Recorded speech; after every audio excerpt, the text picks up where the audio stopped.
things are out of control nowadays. I've never gone to one. You've never gone to one? Is it just like it is in the movies? It's like a Comic-Con now. I mean, people dress up as everything when they go, and everyone's dressed up. We were like the only ones not dressed up. You didn't dress up? No. It's the first time we went to that one. We went to one like 2 years ago, and that was the first time we ever been to one. And this one was huge. They have their own, it's like a compound just for the Renaissance Fair. But the joust was the most fun that we actually got to see because people are really good on the horses and they actually do joust and they hit each other and they have to break the shields. It's pretty dangerous. And then they put on a play. So after the joust and one of them wins, the one that lost took out his sword and slit the neck of the announcer and blood goes spraying out like Kill Bill style. And he's like, ah, and he falls on the ground. Like kids are in the audience and everybody's cheering. And then he like punches the guy in the face and they have like another blood packet. So it just like poof, all over his. It was so graphic and so funny. It was pretty excellent. That sounds amazing. Yeah, so you gotta go see a Renaissance Fair. I mean, that quality of Renaissance Fair, if they have a joust, then they kind of went all out. Really? You don't need to go outside. Come on. There's a dog on Aaron's display. She's old. We gotta, Yeah, baby's Welcome back. Gonna be like 14 in December, so she's up. That's like 112 in dog years. I know. Ugh. But she's like old and demanding, like an old person trying to return soup at a diner. That's another Seinfeld joke. All right, we should probably get to business. Oh, right. Anyway, ladies and gentlemen, welcome back. This is Why the Last Cast, where we break down week by week the episodes of Why the Last Man, now playing on Hulu. Aaron... No, just recap. You said you were a big fan of these comics. I have never read the comics, actually. Did you read the comics? I think I had 2 of the trades. Here's the question. Does he have the monkey? He has the monkey. Good. Got 2.5 episodes in. They premiered the first 3 last night. I was sitting there thinking, please don't turn out like Preacher. Please don't turn out like Preacher. And it's a good story. Where did Preacher go wrong? I don't know. I just didn't enjoy watching that shit at all. Was it just characters weren't? I didn't watch any of it either. Did they follow the story? I mean, they got a fine story to follow. If you just follow the story, you'll probably be fine. It chopped the story up into different sections, but I think he was trying to... I don't know what Rogan was trying to do with that, but I didn't like it. Is it coming back at all, or is it done? I think it's done. How can it be done? Like, there was a finite number of comics. You got to tell that whole story. I can't believe they screwed it up so bad that they can't even tell the whole story. I don't even know if they finished the story. Yeah, that sucks. But so far so good with Why the Last Man. Like, it is, you dig the characters, you dig the story that's happening. It's good. If you guys don't know, Why the Last Man is a famous comic book where a disease wipes out every man on Earth except for one guy, and we see the ramifications of that, and they're good. Well, it wipes out everyone with the Y chromosome, right? Yes, including animals, everything. Yeah. So, like, there could be transgendered men still. There are, and there are some in the show. That's what I thought. That's fun. And my girlfriend picked up on this right away, because we met the transgendered characters as they were stockpiling testosterone. And I didn't pick up on it. And she was like, transgendered. And I was like, oh. That's good. That's good. Yeah. That's a good way to bring, a various different kind of cast, more than maybe another show could. For real. But yeah, anyway, that's my plug for Why the Last Man. Go watch it. Preacher movie. Hashtag Preacher movie. Isn't this what we do now? They didn't finish the story, so now we have to gang together in one mob on Twitter and demand a movie from Seth Rogen. Yes, from Seth Rogen to finish out the Preacher story, and then we receive it after a big thing, and then we go, eh. You know, the funny thing is don't tweet at us if they finish the story and that Preacher ended up being better after the first couple seasons. I was just relying on your knowledge of it. Yeah, I mean, I fell off because I just hated it. Yeah. But anyway, that's a lie. This isn't, what did I call it? Why the Last Podcast. Yeah, I think you just called it Why the Last Cast, and I thought that was pretty clever, actually. Why the Last Cast also works, yeah. Yeah. This but is that's actually not what this is. No, it's not. Surprise! What have we stumbled into now? Down the rabbit hole we go to, what was I going to call the other one? Malignacast, where we shot for shot talk about the new James Wan film, Malignant. That just came out on HBO Max. And I tell you what, sir, you need to take that wife of yours, sit her butt down on the couch, and force yourself to watch this entire movie, because you will spend the entire movie going, what the fuck is going on? It's great. Do you know James Wan well enough to... Yeah. He flexed. He was like, I'm a big director now, directing Aquaman and everything. Yeah.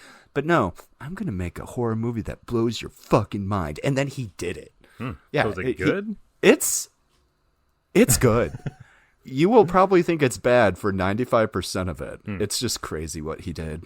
And I can't believe they let him make it. Yeah. That's all. Well, now that everything's just going to streaming, they let anybody do anything. Like, that was a blank check. Well, didn't Aquaman make an ungodly amount of money for some reason? Oh, yeah. Yeah. It made he's like, I think it made more than $1 billion. Yeah. Here's $100 million. Speaking of streaming, guess who just left Warner Brothers? Christopher Nolan. Christopher Nolan. I didn't hear that, but that was just the first person that came to my mind. Like, he has done every movie since... You know what's interesting? That he hasn't done every movie, actually. Except for Insomnia. And Prestige he did for Disney. The thing is, he doesn't have a contract. He's never had a contract with Warner Brothers. So they just kind of assumed he'd work with them, and he kind of just always liked working with them. So this was like the first time that they ever had to like try and court him because they were going to lose him. So where did he go? Universal, I think. Huh. He's making another World War II movie next. I'm hoping it's... No, I mean, I don't know. That could be good. But... It's supposed to be about Oppenheimer and the bomb, so that could be cool. Right. Oppenheimer, right. That sounds like a David Fincher passion project, doesn't it? It does. Did you see Mank? No. Yeah, it was good. It was actually kind of not good, and then it got good. And then I was like, oh, this is actually pretty good. And then it just kind of, like, it's a good film, but it's also forgettable. I've never been a big Fincher stan. Yeah. I enjoy his work, but I've never lost my mind. I would say. Well, I mean, like, the first 4 movies I was, and then I completely lost interest. It's hard to beat. Fight Club, I don't think, has aged well, but it's hard to beat Seven and what's another one? The Social Network. I mean, that's probably his most grown-up film, perhaps. That was probably firing on all cylinders, if you can stand that kind of film. And I don't like the subject matter or anybody that was a character in that movie. But I know it's a good film, but I don't care for The Social Network. That's the thing. Like, I do not care about that story. That is not history that I am concerned with. I have never seen it either, even though a lot of people say I've definitely seen it. I didn't know you hadn't seen it. Yeah. Oh, sorry. I misspoke. I haven't seen it because I'm not interested in the subject matter. Yeah. But yeah, a lot of people say it's that's the thing. Best. It does transcend. That's why it's a good film, is because it does transcend the fact that you don't care about Mark Zuckerberg. And then you see it for what it is, and wow, this is actually a really good film. I'm surprised Aaron Sorkin and David Fincher were actually able to pull this story off, because it sounded like a horrible idea on paper when they announced that they were going to work on Mark Zuckerberg's life story. But we were like, what the? Nobody wants to see that. And it is as good as they say. But anyway, I don't know. I think just Seven really sticks out to me as maybe my favorite of his films, because that's just messed up in all the good ways. After our teenage years, he did... What was it? It was Seven, The Game, Fight Club, Panic Room. Panic Room kind of turned me off a little bit. That seemed like a go nowhere kind of film. Yeah, it was just fine. But that's kind of the tone he set. Every movie after Panic Room is kind of Panic Room, if that makes sense. It's just a well-constructed, well-made movie. So that's how Mank was. And it's like a good film, but yeah, just kind of... Like his dad wrote it. Right. Yeah. So that's why it's passion project. So when you say that Christopher Nolan's doing Oppenheimer and The Bomb, then yeah, I'm like, oh, was David Fincher not available? Yes. Nice way to tie that back to... But you know who should have gotten another shot at directing a film was Anthony Perkins, huh? Anthony Perkins? You mean the hit director of Psycho 3? No. I mean the not hit director of Psycho 3. Oh, that Anthony Perkins. But that does not make him a bad director. I was impressed with his direction, and I wish he hadn't died like 2 years later, or maybe he could have got a couple more shots at it. It was like 5 years later. No. 92, yeah. Yeah, you're right. Sorry. This is 86 is when Psycho 3 came out. So what are we talking about today? Are we talking about the Psycho movie? Oh, yeah, sorry. Aaron, hi. I don't know if you know this, but we are the hosts of a podcast called Aaron and Justin Talk Sequels, where I'm Justin and you're Aaron. That's true. And we talk about sequels. And we have to start this episode with a big asterisk. Last week, we told our loving audience that we were going to cover Psycho 3 and Psycho 4 today. But something happened. Yeah. Something bad. We weren't able to find Psycho 4 in any kind of convenient way whatsoever. I even looked on YouTube to try to just watch it. Like, I was like, somebody's got to upload this TV movie, but nobody did. And there's a reason for that, Aaron. Why is that? Because Psycho 4 was a TV movie, and it was called Psycho 4. Yeah. Hey, let me tell you something. I made a movie that's not even as good as Psycho 4, and that's on YouTube. So I just assumed somebody's going to put it up there. Although it was made for Showtime, that kind of TV movie. So maybe if you have the Showtime app, maybe it's on there. Maybe, but have you ever subscribed to Showtime? Yes, briefly, so I could watch Twin Peaks: The Return. Okay. Yeah, I was going to say there's not a lot of reasons to pay for Showtime.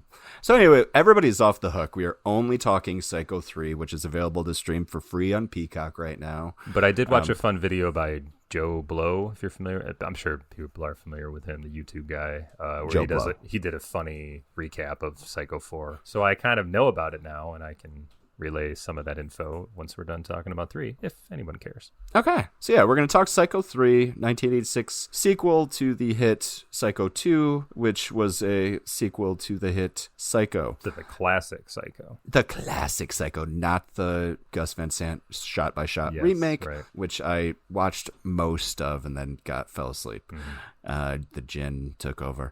Just to quickly recap Psycho and Psycho 2, there is this poor soul named Norman Bates who is suffering from a serious mental health disorder where he becomes his mother, kills people, and then snaps out of it, and he has no memory of what happened, and he will go and he will clean up the bodies because he doesn't want his mom to get in trouble. He gets caught, spends 20 years in an insane asylum, and gets healed, and is released back into the world a normal person. And then some people who wanted revenge on him for killing those people when he was crazy tried to make him insane again by plotting and making him think that his mom was still in the action, still around. Yeah.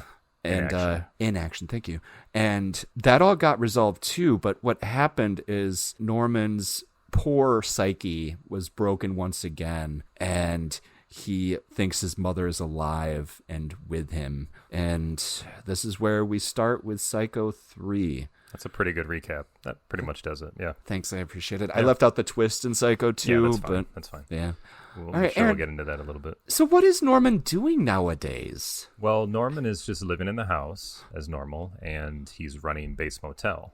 And he has his mother's, who he now believes to be his mother, her dead body in the house. And the way the movie works in Psycho 3 is that we meet a nun. And I thought this was a pretty clever opening where this nun is having a lot of problems with being in the convent, and she's about to commit suicide by jumping off a bell tower, which is probably an homage to Hitchcock. And all the other nuns go up there to try to stop her, and one of them trying to stop her ends up actually falling to her death. So now, instead of killing herself, she has all this guilt about the fact that she just let another sister die.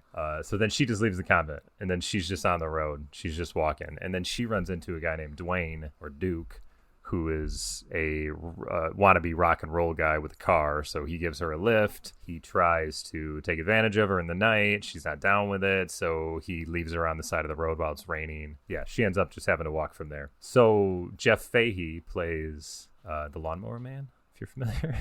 Oh, does he? Yeah. Among other things. I mean, he was like with Tarantino or Rodriguez, I think, in that Planet Terror movie. I think he's in a TV show that he's more famous for, but I don't recall what that is. Anyway, but he's been around here and there for the past 30 years. He was on Lost. Yeah, Lost. There you go. He was in Lost too. And so he ends up getting to Bates Motel, and Norman is looking for someone to help out during the day because he says he likes working at night.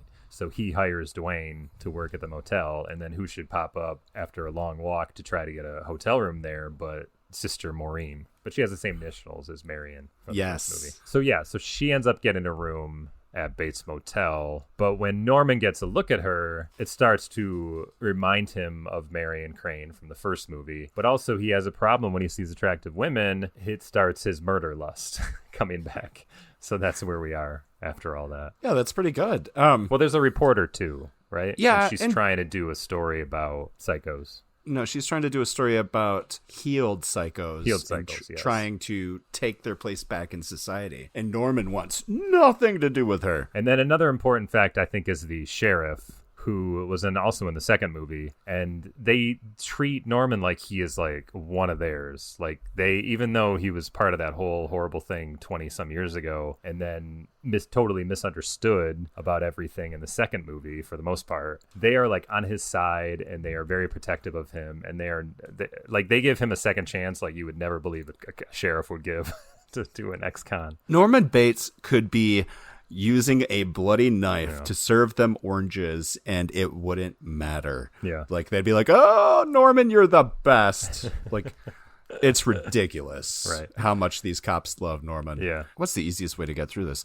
Norman falls in love with the nun, and she's down. She's down to clown as well. Yeah. Like, at one point, they're actually making out, and watching Norman Bates kiss a woman feels awkward. Wrong. Oh. Well, maybe it's because you're watching Anthony Perkins kiss a woman, and that's what feels wrong as well. He's very awkward. This is true, and that's why they say they hired Anthony Perkins, just because he was so different to begin with. But also, her backstory is that she's a sister who hasn't really had any sexual experience anyways, so she plays it just as awkward. So it kind of works out. They're kind of coming from different places, but they're joining from both of an awkward area. And that's why I think it actually kind of worked. But he actually, because she starts to pull up all these murderous feelings in him again, he actually goes to the motel to kill her, much in the same way he killed Marion Crane in the original movie. And when he opens the shower curtain, he sees that she's already slit her wrist. Great twist. She's actually committing suicide. And in her dazed illusions, she sees him as Mother Mary coming to save her.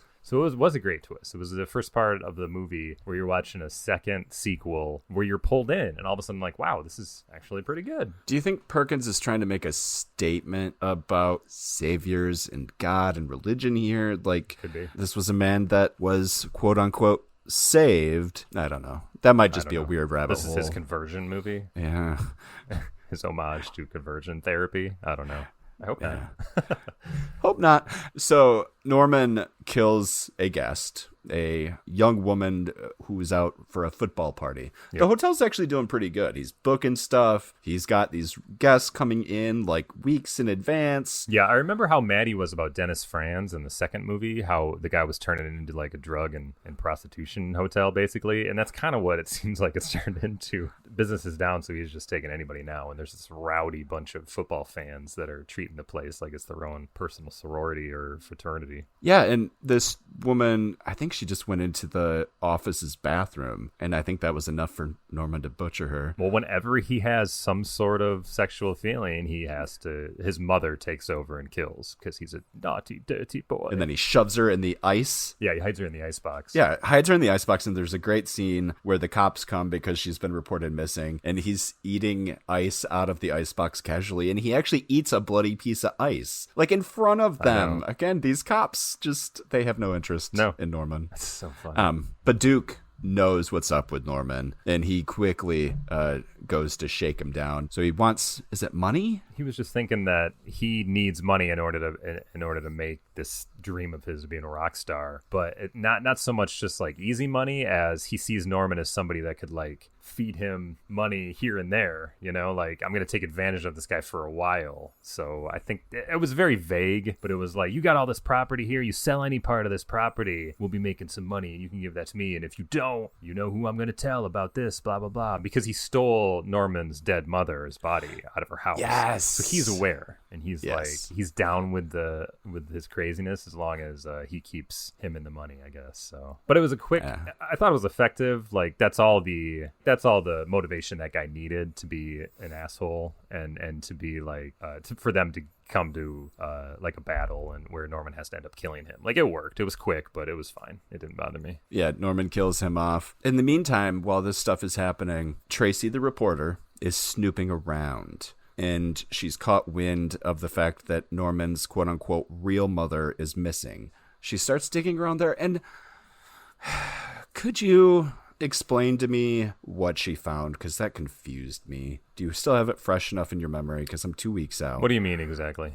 She realizes that Norman's mother... Oh, the whole backstory about her. That's what you're asking. Okay. So anyways, what Tracy the reporter finds out is, no, your mother from the first movie is actually your mother. Emma was jealous of the fact that your mother married your father, who she was in love with. So she ended up killing your father and stealing you as a baby, but was caught. So you were returned to your mother, and then she went away. So now that she got out in the second movie, she made you think she was her actual mother. So what the third, if that's confusing, I'm sorry, but what the third movie does is reset everything back to the first movie. So Emma Spool was not his real mother. She was just his aunt, and she actually killed his real father, and the mother from the first movie is his real mother. So it kind of resets everything the way it should be in the Psychoverse. These sequels have a lot of weird backstory that they demand they give us, and I don't know if it's necessary. I don't know if it is either. Do you think this was a reflection on him killing this woman in cold blood at the end of 2, and audiences thinking, oh, he's a dick. He killed this woman and she was so nice. Now they fill in the story where she wasn't nice at all. Yeah. It's okay that he killed her. But she killed all the people in the second movie too. True. Like, she was the one actually killing. So that's why I don't think anybody was too mad about that. But I think these movies... See, that's the thing. With a classic movie like Psycho, none of these movies needed to exist. But if you're going to force them into being, you better come up with something that's going to be twisty and crazy for the audience to watch. And that's what they have to do with these movies. If they were just regular Norman doing crazy things and there was no twists, well, it wouldn't be worth even making. The last part we haven't really talked about is... Yeah, once Tracy gives that whole info about the fact that his mother's not the woman that says her son is not really your mother, your original mother was your mother, whatever. After she gives all that info, he ends up taking it out on his mother's body, on his fake mother's body, and turning her to dust. Yes, and that, I guess, makes him cured in a way in his minds. So when he's led away by the police and the sheriff, who's really disappointed in Norman. You made me look like an asshole, Norman. For 2 movies now, I've been telling everybody it's not you. Look what you've done. Look what you've done, Norman. And he puts him in the police car, and Norman's like, but I'm free now. Because he's like, you're going to go away for the rest of your life now. But Norman's like, but I'm free now. And obviously he means from his mother. However, the very last thing we see is that he stole his mother's, or that woman, his aunt's hand, and now he's caressing it on his lap. So maybe he's not quite cured, and that's kind of how the movie ends. So, yeah, and just in case you were wondering what happened to the nun, Norman accidentally killed her. Yeah. He didn't mean to. No, he actually didn't mean to kill her. Yeah, she just fell down the stairs and broke her in the neck classic homage shot to the first movie with the guy falling down the stairs. It looked horrible, but I was like, well, you know where it's coming from, so maybe it's not supposed to look good. I know, and this movie was fine. If we just had a simple car analogy for these movies, it goes right in order. Psycho starts with the gas tank full, and the engine is roaring to go. Psycho 2, the engine or the gas is down to like a half a tank, but it's still going down the highway and flying. Psycho 3, we're like, the light is on. It's not quite hovering on empty, but you're scared you might not make it to your destination. We just have a consistent drop off in quality. And while Perkins might try to emulate some of the elements of the first movie, because they always seem to pull in the first movie. Yeah. He in no way was a competent enough storyteller to really flesh this out the way that they were able to with Psycho 2. Yeah, I don't know. I'm still on the fence. Is Psycho 2 or Psycho 3 the better film? Really? Yeah, I don't know. I think Psycho 2 may be a little too complicated for its own good. However, learning the twist at the end kind of made it worth it, because it was a whole mystery the whole time, and you are trying to figure out who is actually doing the murders, if not Norman. So it was kind of satisfying to find out, and I'd like the idea that they brought the mother back. Like, oh, he's back to being Norman Bates, Psycho again. But 3, I think, simplifies it a little bit, but still wants to be twisty. So I don't know if this movie actually plays better than the second one. I think it may actually be a storytelling improvement, but maybe not as engaging. And you know what? You do you, man. That's I respect that. The thing that I liked with Psycho and Psycho 2 is Psycho 2 maintained that there's a mystery and we need to solve it aspect of what Hitchcock did. You gave the audience a mystery and you follow along as the audience tries to figure it out. With this, there's not really much of a mystery that I'm invested in. Yeah, it's more of, it's like, how is Norman going to get out of this is kind of where you are. And maybe he's right in thinking that, and Perkins directed this film, maybe he's right in thinking that we're actually on Norman's side now, even though he is a psycho. So maybe that's why it is engaging to me to watch, because you're rooting for him. Like, how is he going to get out of this? So it's kind of a fun ride for me while watching it. And like the cop pulling the ice out of the icebox and not seeing the body in there. Like that to me was enjoyable. Yeah, but how is that scene going to go any other way? They open the icebox. Hey, Norman. True. There's a woman in there. Yeah, at that end of movie right there. You're right.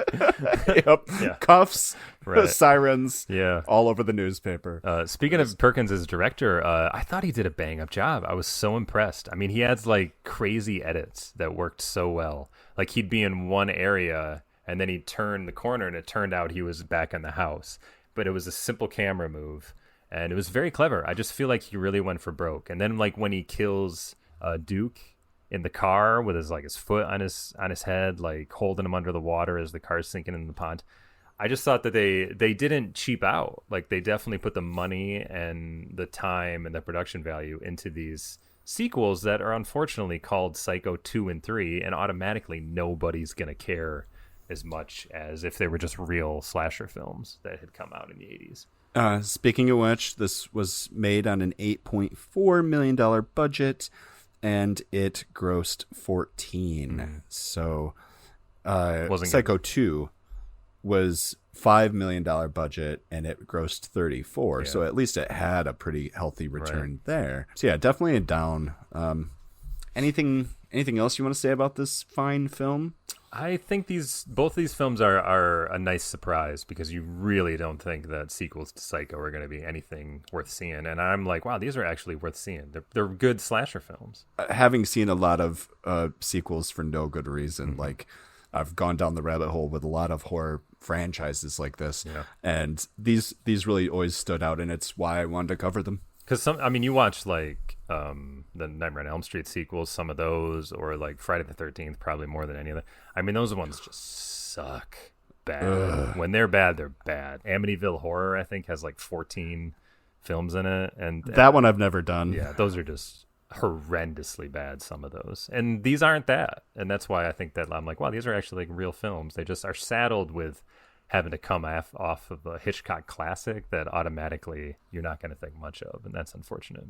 But you do need that movie in order to make these films. Like, I guess you could find a way to make them their own thing, but if Anthony Perkins in it, he's obviously just playing the character that he played from Psycho. So now I'm looking at the Psycho 3 poster right now, and I think there's a couple different ones, but the one on the Wikipedia with the keys, with him holding up the keys, and it's, what do you think they said to him to get that face? I don't know. I never liked Norman looked or Anthony looked natural. It kind of looks painted almost, so I don't know. They don't show the hotel, they just show the house in the background. So is he giving somebody a key to the house? Like, I'm very confused about everything that's happening. Yeah, I guess he is. Yeah. You want to take over my house? Here you go. Yeah. Come on in. Anyway. So I can do a quick, I actually don't remember much, but I can do a quick recap of Psycho 4. Yes. Psycho 4 was a TV movie for Showtime, made in 1990. No, we got to settle in. Audience, everybody get comfortable. Aaron's going to tell us a story. And go. I'll tell you a story. Come with me, children. It takes place, I think, present day. Somehow he's out of prison. Did you see anything about Psycho 4? Do you have any idea what it's about? I've seen it, but I do not remember it at all. You've seen it? Like back in the day. Oh, yeah. I wish I had seen it. Never saw it. So I think it's modern day, so it'd be 1990. It'd be, like 8 years after. But somehow he's out. The way the guy that described this movie, he said that it forgets what happened in 2 and 3. And I don't know if that's true. I don't know if they really needed to do that. I don't know if it's one of those kind of movies where it's a direct sequel to the first movie. I didn't even think they did that yet. Yeah. So, but maybe they just didn't go into it. Maybe they didn't really need to, because the third movie resets the fact that that's his mother. So if he doesn't want to talk about the other mother, then he doesn't need to. Anyway. But he's like living in a nice subdivision. Like he's out of prison somehow. So he's living in a nice subdivision, and there's a radio, like shock jock. She is trying to tell a story about, she's doing some program about psychos, and people who have mother problems, kind of like Tracy was a reporter. It's kind of that kind of thing. And he ends up calling into a radio show under a fake name and tells her the story of his youth. So then you see him as a young man, played by Henry Thomas. I don't know if you knew that, from E.T. and the guy that's in all of Mike Flanagan's movies now, you know? I did not. Yeah, so he plays a young Norman Bates, and his mother is I can't remember her name, but I don't think you know her. But she's batshit crazy. And it's just how he grows up with a crazy mother. Like, she is always like schizophrenic, where she's like nice to him one second and then like slaps him around next. And he's going through puberty, and he has to, like, if it's thundering and lightning, he has to get down in his underwear and sleep in her bed so she can hold him, because he's like a thunder buddy, as they say. They say? Oh, so it's and they have like wrestling in underwear, him and his mother together. Yeah, it gets like that Oedipus kind of thing, but it seems very interesting in this movie, like the way they do it. So he's just showing how he's really fucked up, and it keeps cutting to the back to him talking to the radio announcer, and I think somebody realizes that it's actually Norman Bates who's calling. But that's pretty much the movie. So it's a sequel and a prequel all in one. And from the guy that did the little video on it, he said it was actually pretty decent. He gave it like an 8 out of 10. And it was a fitting way for Anthony to actually end his run as Norman Bates. And they said it kind of had that feel to it, where you could tell he was like ready to end the character on a high note. And then he died like 2 years later. So that was it. I don't trust the reviewer at all. I don't know. You got to watch it. It was kind of interesting. He made a good case for it to be he made a good case for it to be a good film on the level of 2 or 3. Just going off of memory, I believe he is about to have a child with his wife. Yes, that was something as well. Yeah. So he's married. And he's worried. Yeah. And it makes him a psycho because he doesn't think she should have a child. I don't know if he does or he wants to kill his wife. Like, that's what's going to happen. I don't remember. Yeah. But tweet at us if you remember Psycho 4 better than we do. And since it's a TV movie, this is where we are. This is our excuse for not watching it. Yep. I am very anti-TV movie on this podcast. I apologize. And I am talking about movies that premiered on broadcast TV prior to streaming. Well, this was actually cable TV. And it's still broadcast. Prior to streaming. Prior to streaming. Yeah. Yeah, because those rules don't count anymore. Thank you. Psycho 4 sounds delightful, and I will never watch it again. Probably not. Something important to talk about before we wrap up. The new iPhones were just announced. They are adding cinematography mode to the camera, where it, and I'm very excited to try it, will automatically do rack focus. Okay. They're taking my job.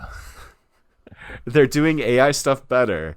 And so the camera will stay focused on the person. Yeah. But then if the person turns, it's automatically going to look for another subject in the back. Yeah, it's grabbing its POV, basically. Like, what is that person looking at? It's smart enough to know that. And when the person looks back, it switches back to them. Yeah. My cat is meowing right now. Isn't that funny? You don't got to do anything anymore. It's kind of neat. You just let the computer do it all. But this is a boring year for iPhones. Like, the changes look minimal. Do they call it 14? Is that the newest one? 13 now. 13. Jesus, I got a 6. It's will forever It doesn't boggle my mind. seem old. I mean, it doesn't look old at all to me. Have we talked about what they did? They added the flat edges back. Yeah, I like that. From the iPhone 4. It's way better than the curves. So what's that? The iPhone 13 Pro Max. No, 12 Pro Max. You're like, I mean, you've always been, as much as you could afford, like a quick adopter of new technology. I'm a dork, yeah. Yeah. Like if they came out with a new gaming system, you pretty much got it. I mean, sure. I've calmed down a little. I remember you would always have the newest Nintendo. Well, they were great. Even the Cube. I have the newest Xbox. The Cube was good. The mini disc of Nintendo systems. That was their failure for so long. Took them a while to recover from that. So the Switch, that's the newest thing with Nintendo, right? Is that still new? Yeah, they're about to come out with a Switch Pro. I think it'll still stay relevant. Nintendo just became the Atari of the gaming systems, I feel like. Like they were like, we're cartoony, we're fun-loving, we might as well just do that instead of trying to be ultra slick like Xbox or PlayStation. And people seem to really enjoy it. People, like, a contrast with games now, like the top games are like 100 hours or more to play and go through. Mm-hmm. But Nintendo keeps it light, and it's like, you can play our game in about 20 hours. You don't have to invest your whole life. Yeah, it's more for the casuals and the family friendly, and they really have cornered that market. They don't really compete with Xbox anymore. People are expected to have an Xbox and a Nintendo. Can you play those games on Nintendo, though? Like Assassin's Creed or whatever those big things are? Some, if they can be scaled down for like the lower powered system. Yeah.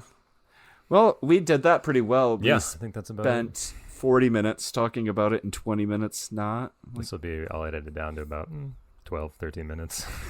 Psycho 3, ladies and gentlemen. We really appreciate you tuning in. Next episode, we are going to be talking about those fun-loving Teenage Mutant Ninja Turtles. Mm-hmm. And none of those Michael Bay remakes, mind you. No, the original 3 that we grew up with in the 90s. And I think everybody, I don't know. I have a hard time thinking any guy who's not in his 30s or 40s didn't see those movies. Yeah. I mean, I remember seeing the second in theaters, but I really don't know if I ever saw the third. Yeah, I don't think I ever saw the third. Yeah, I was pretty much out after the second. Like, we loved it, but I quickly became out of the TMNT sphere. I just left it and then never was around for the third. Never came back, yeah. One thing I'm disappointed about, and I need to check, I'm a little sad that Krang has never been in a motion picture, and I want some Krang in my life. I'm hoping that one of these Michael Bay ones try it, even if it's bad. I want to see it. Did you see the sequel to the Michael Bay one, Out of the Shadows? I didn't even see the first one. Oh, I saw the first one. I think he's actually in the second one. Do you? Yeah, you might want to look that up. Oh, see, that's very exciting. Yeah. I might watch those after the original. I can't recall, but I think he might be. I want some Dimension X goodness. That's amazing. Dimension X, right. So next week, next episode, Teenage Mutant Ninja Turtles. And until then, this has been Justin. I remain Aaron. And we look forward to you hitting us up on social media and following us forever and ever and ever and ever. See you and then. Ever. Yeah, I'll see you.